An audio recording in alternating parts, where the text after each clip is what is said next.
Hello friends and family, my name is Skylent, and today we're going to be talking about the most popular free-to-play games on Steam. Now we're using Steam specifically because it's the one directory that we can actually track the raw populations. Now some of these games probably are even more popular than what Steam says because there's additional launchers, but in no other way can we track the true popularity of games other than through Steam. So free-to-play games and these games as services, population in fact does matter. And even if it didn't matter to the raw gameplay itself, just knowing a game is popular or has been popular for so long or is no longer popular, these different things might show that, well, maybe a game is worth checking out if you never did actually look at it, or maybe jumping back into it. Again, especially as games as a service.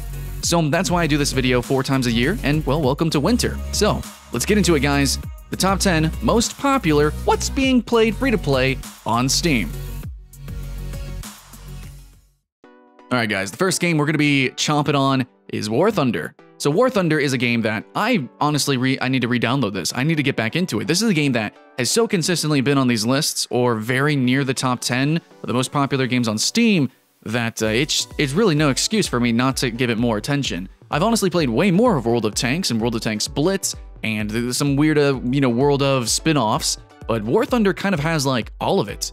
And it's a really nice mix of arcade and simulation. Now I'm a big fan of some cool, arcade dogfighting games like Strike Vector was super bonkers. Dreadnought was incredibly tactical, the space combat in both of those. But just taking a step back and maybe more down to earth for an aerial, dogfighting game, War Thunder was just really awesome. I never found myself a fan of historical airplanes and such slow-paced gameplay and, such a strategy focus. But after playing World of Tanks, which again, very big parallels with monetization and overall theming of those two titles, I just really loved War Thunder's approach. And the big sexy factor, which is why War Thunder is my pick overall for this style of game, is going to be the fact that it's mixed combat, which is why I love Battlefield versus something like Call of Duty. And that's going to be that you can have airplanes, tanks, and now they even have naval warfare within War Thunder. So consistently adding in new planes, new tanks, and now entirely new ways to play the game, such as naval combat, all mixing together. That's just kind of an awesome fun match for people who are enthusiasts of historical, armored combat. All right, next up, number 9, we have Unturned. And I always describe this game in these lists in the same way, so I'm gonna try to be a little bit different here. Basically, I'm gonna approach it that you know what Unturned is, and you haven't played it because you think it looks like cutesy and just for kids. The thing is a lot of games that you think is just for kids are actually some of those popular games. Well, I mean, there's a lot of kids in the world, but they're still genuinely very fun games. So Unturned is one of those titles. Basically, in my opinion, I know Unturned looks the way it looks, very polygonal and very indie, very, low spec. But it, in my opinion, is the better, zombie survival game. I know we've had H1Z1 and there's DayZ and there was the infamous, the War Z, or they changed the name to Infection Survival Stories and a couple others, right? And you do have other survival server games out there like Ark Survival Evolved. Oh my God, amazing. And there's other flavors, sure, but Unturned is the zombie game for me. And it's because it's free to play. It's because you can just jump in, jump out. And there's PvP servers, there's other things you can do with it. It's just a really fun, fair, free game. I mean, that's all I can say. And if you do want to spend money in the game, you just pop in just a couple bucks basically, and you get customization options. But for the most part, Unturned is it is what it is. And everyone just really loves that. It doesn't have like a giant expansive arsenal of expansions. It doesn't have like new raid bosses or new vehicles every day. It's just kind of Unturned, right? It's a clean, simple game, which is why IO games are so ridiculously popular, and Unturned kind of embodies that idea. So for a genre that is really supposed to be hardcore, right, like DayZ, they basically made it a lot more simple and easy to get into, while actually still having a lot of very fun mechanics. Like there's still vehicles, helicopters, there's still like a lighting engine that actually works, unlike some other games, H1Z1, Survival Stories, right? So it actually just blew its competitors out of the water. And if you aren't trying it because you think it's a kid's game, then all I can say is you're missing out. And its consistent popularity, despite its more stagnant updates compared to every other game on this list, should prove that it's just genuinely, foundationally, a decent game. All right, number 8 on our list, we got Paladins. Now, Paladins kind of went up and down. It went up and up and up, and it was getting really hype. There was a lot of excite. But, you know, Overwatch League and all the updates for Overwatch, Overwatch is kind of just a really good game. Now, there's always going to be comparisons between Paladins and Overwatch, and I'm just saying that a lot of people would rather play Overwatch than Paladins, but also inverse. The fact that it is free to play, and the fact that it does play a little bit differently, you know, more casually, more sort of party and friendly focused, does actually warrant its popularity here on Steam. So Paladins is a title that, in my opinion, it is an Overwatch clone. If you ever played the pre-alpha and the alpha, you would know it was a different game. It was actually almost more like a first-person Guild Wars 2. Then Overwatch came out, they saw Overwatch, etc., and then it changed. But here's the thing is what I'm saying, even as a clone, it's actually starting to really differentiate itself, and it's starting to really become its own thing, and it's now over the years, it started out really clunky and buggy, it still kind of is, but it's getting more and more polished. Now I'm just a little bit worried about the whole Realm Royale thing. That was a detour. That's probably why it's not as popular as it could be. And Hi-Rez is doing a lot of stuff behind the scenes I'm not going to talk about, like splitting its name into 3 different development studios. That could be good, it could be really bad. But in the end, Paladins is still maintaining, you know, a grip on the top 10 spot here because it's basically the free-to-play Overwatch that is like the casual, silly Overwatch. You got the customization with the cards, you got the customization inside the game with the items, so there is a little bit of flavor, and also, even though some characters are obviously inspired directly from Overwatch, you know, kind of piecemealed here and there, there's actually a lot of unique stuff going on with Paladins too, that, hey, as me saying Paladins is a clone, I'm telling you that even if you think that, and you know, you're not playing it because of that, I'm telling you, you need to play Paladins, because there is some really cool stuff that you just haven't seen in other games. It's kind of thrown together, it is, but like, I don't know, man, just download it, it's free, just try it, throw yourself into the game, and experiment with it. I mean, it's kind of an experimental game itself, and I think if you just live that sort of lifestyle, if you just live that mentality, you'll have a lot of fun with more games, and especially Paladins. Righteous guys, number 7, World of Tanks Blitz. Now this is weird. So I have not played World of Tanks Blitz on the PC. I actually did a promotional video on the mobile version of World of Tanks Blitz. And I have done some promo videos for World of Tanks and, you know, that whole series, Wargaming. But I can't say that it's always, you know, been my favorite or anything, or that I even really consistently played it. I really liked War Thunder, and I like some other vehicular combat games such as Robocraft. But World of Tanks Blitz is really surprising here because I know World of Tanks is popular, and I know Wargaming is kind of a marketing machine, but why is the mobile version on a PC platform the more popular version here? That's really crazy, and it's over War Thunder.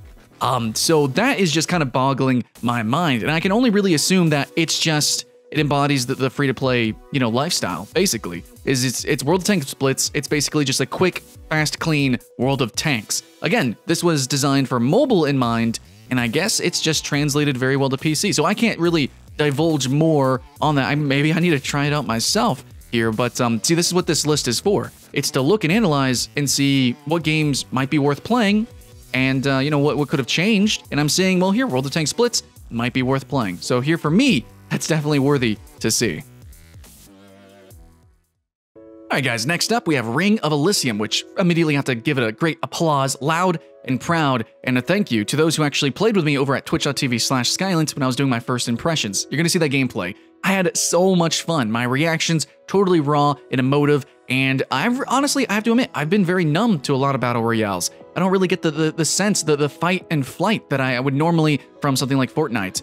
Just a lot of games are very derivative, you know, PUBG, H1Z1, and all those titles. It's hard to see something unique, and it's funny saying that because Ring of Elysium is totally a snow clone of PUBG, but the small, tiny, little, you know, peppered little balance changes that they've made to the game, such as there's no circle, it's actually shaped around the terrain, balance issue. The fact that there's snowmobiles and gliders means it's easier to get to place, and it's less about being caught out in a bad position and more about earning a good position and actually outplaying your opponents instead of getting unlucky and just jumped on. There's just all these little small things that entirely change the game flow and the scope of my entertainment. And you know, without doing a giant full review here, all I can say is Ring of Elysium is in my top 3 of favorite battle royale games. Obviously, it's Fortnite, then it goes Spellbreak though, and DA. And then Ring of Elysium, which is, it looks so much tried, but I'm telling you right now, it is very true. Now halfway on the list, we have Team Fortress 2. Now this one, not going to elaborate too much on. It's just Team Fortress. All I can say is it's still a great, fantastic, fun game to jump into, to play casually. You got community servers, there's jump maps, there's all the holiday events, which are ridiculous. Like there's freaking raid bosses, and there's just like really weird gimmicks that entirely change the gameplay, which you kind of get a taste with Overwatch. Literally, Overwatch is copying Team Fortress 2 with that aspect. But in terms of the competition and the kind of new direction that Team Fortress 2 promoted itself in, I don't quite agree with that, and I think a lot of people didn't either. There's a lot of other games that people are more interested in, that aren't as dated, that are being more upkept. Team Fortress 2 is a great game, always, and forever, honestly. It might always stay in this top 10 list. It's just there's other games that are obviously now competing with it, but still, close to my heart. I love the Man vs. Machine. That's my favorite. That's why I still play it. But yeah, you should definitely check out Team Fortress 2. It's a hoot and a holler. It's silly, even just for a little bit. And I think that's what's really maintaining the game, is the casual, cartoon, silly feel that it's got going on. So yeah, always, Team Fortress 2, one of the most popular games. I don't think it's ever going to fully die. All right, number 4, we got Warframe. Don't need to say much about Warframe. I've already talked a lot about Warframe. But for those who don't play this game, well, I honestly can't blame you, because I'm pretty sure you know what Warframe is. It is an incredibly grindy, grind-style game. But it is the ideal looter shooter at the moment. Of course, you have Destiny, which is kind of cool if you got it for free, I guess. You can just jump on and shoot some stuff, but not really. I mean, obviously you got Borderlands. Now that's a great co-op looter shooter, abso-freaking-lutely. There's some on the horizon, there's some roguelikes that kind of embody looter shooter mechanics, but Warframe is really the atlas of the genre. It's the one that everyone looks to, and every other game out there they're probably thinking, yeah, you know, they're kind of copying from Warframe. Probably. But intrinsically, Warframe is, at its core, a grindy, grind-style game, which keeps a lot of people from playing it further or really jumping into it because it's scary. The truth is yes, it is scary, but it is also so popular, despite that scariness, because once it hooks you, it really digs in. And it is a game that, in terms of, since it is a power fantasy game, which, you know, it's all about grinding, right? Power fantasy, that just goes together. It is the most fantastic and powerful power fantasy that I've ever experienced in a game, period. So whether you like grind or not, all I can say is it's definitely worth putting in a little bit of effort and a little bit of time, more than you normally would for this kind of game, because there might just be a payout. Not for everyone, but you can see from the popularity, quite a lot of people. Number 3, we've got Path of Exile, and what a time to come out with a new update. They have a new League Betrayal. So this, fantastic. Path of Exile is kind of always has earned itself its spot in the top 10 of popularity because it's just a solid, good game. It's a very addictive genre, and it's a very fair, balanced, free-to-play model as well. Runs on most machines. I just think that just all in all, it's a fantastic game. But for its niche of action RPG and a looter-style game that's really more about replaying, and oh my god, that customization is mind-bogglingly intensive. For a game that really should be more hardcore, it's surprising that it's so popular, but at the same time it's not, because it's just that good. And I would argue you can play the game casually. It is still a fun, just a try it one and done experience, but of course it's so popular because they keep updating the new leagues, they keep adding in the new gems, which is the new skills, the new abilities, you know, the literal new builds. There's so much you can do in Path of Exile that, yes, it does require a lot of replaying, but once you actually get into the game, the loop, ooh, you're stuck in that loop, absolutely. I'm actually surprised it's ahead of Warframe, but that's also because of the fact that everyone's kind of mad at Diablo, mad at a lot of competitors. A lot of new action RPG that are coming out are taking too long to come out, and overall Path of Exile is just at a perfect time in the social meta to really shine this new expansion. So if there's ever a time to dip out of some other action RPG that you were playing, or maybe you're bored of Warframe or something like that and you want to play a new looter grinder game, oh my god, Path of Exile is in the perfect prime time to see new players jump in. Alright guys, number 2 is Dota 2. I'm not going to stick around with this one for too long. All I can say is, I personally prefer League of Legends, I actually really like Smite, and I really loved Gigantic. I really love the mechanics-based, you know, the fast-paced, agile-style characters in those titles. But Dota 2 was the first MOBA that I really played, 100 hours in, and I really learned MOBA from Dota. I appreciate it so much, and it's one of the most played games that I've ever had, and definitely in my Steam library, it's like number 3 or something like that. So a lot of time and effort have been put into Dota 2, and I'm just really surprised it's so high up here, I mean, I always expected it to be popular, but yeah, it's really cool to see Valve, continuing to innovate with Dota. I want them to go more with a action kind of theme. I want to see more action-y heroes, and I want to see more mechanic style gameplay. But it's if you want a MOBA that definitely obviously has its RTS roots completely intact, nothing comes close to Dota 2, and for that reason, that's why it is still so ridiculously, massively popular, despite the wall of difficulty for a new player. But I'm telling you, as somebody who started MOBAs with Dota 2, it's actually genuinely fun, and it's engrossing, especially play for custom games. You just play to be silly, and just allow yourself to fail, and you're gonna have so much fun, because everyone fails. Everyone sucks at Dota 2. Basically, the art of Dota 2 is the art of trying not to suck as much as the other person. So, just jump in and just have fun sucking is all I can suggest. Alright guys, so number 1, Counter-Strike Global Offensive. If you've been living under a rock, like actually I was for a couple days, yeah, I just recently found out this went totally free to play. Anyways, so I did my free-to-play list for the year, best free-to-play games, and that list, somebody's like, yo, Counter-Strike Global Offensive went full free-to-play, right? Regardless, you can't expect me to put a game that just went free-to-play on a, list for the year. But what I can do is say that here, even though I normally wouldn't put it on this list and I would just ignore it because, oh, it's a new game that just went free to play. Of course, it has a spike in popularity. No, guys, I know for a fact, Global Offensive, this game's going to be popular for a long time. I know for a fact it has been popular regardless of being free to play. And now that it is free to play, this thing's going to be a titan. This thing's just going to be a monster. It's going to be number 1 for years, probably. So yeah, Global Offensive, Counter-Strike Global Offensive. This is a game that I haven't played much. I bought it on my first summer sale, and I just knew it wasn't the game for me. I'm more of a Rainbow Six Siege kind of guy, or I just jump into Overwatch or arena shooters. But I can appreciate this game, I think now, in a new light, that it's free to play, that it has a new Battle Royale mode, and now I know there's different, custom servers, there's like slide maps, or jump maps, things like that. Sure, surfing maps, I can do that. I can jump into that, I can play the game casually. And I think now that it's free to play and we got a lot more new players, maybe I'll have a better time transitioning.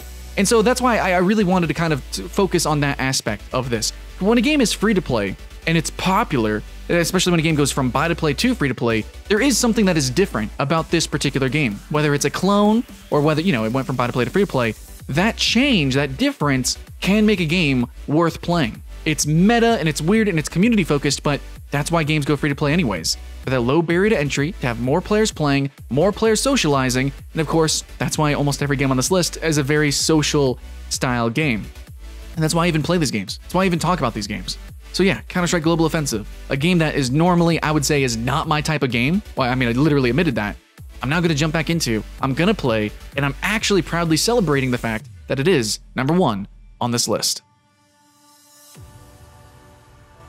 So guys, that's the end of the list top 10. That's it, 10 of them. That's all you get. There's a lot of other games that I am seeing moving up and down these lists, but I just want to say in the end, if you're worried about playing these games, you don't want to waste your time, money, and effort or whatever, all I can say is these games are on this list for a reason, okay? You can attribute it to fads or have you. What I'm telling you is that these games, because of the fad, because they are popular, are probably worth playing. Now, you might see the disconnect there, but hopefully through this list, and from what I've said, you can see that it actually does intertwine, and it actually does mingle in with the gameplay, the game flow. All you gotta do is just, join their Discords, try to engage the community, talk with them, socialize, play these games the way they're meant to be played, and you're gonna have a lot of fun. I truly, truly think so. So that's all I can say, guys. Thanks for watching. Free-to-play games are fun, and, well, obviously fast and free to jump into, so, it's not too much of a commitment. Obviously, no money. Just give it a shot. And all I can ask is that you try and, keep the hype alive. My name's Skylent. Watch twitch.tv/Skylent, and I'll see you again next time.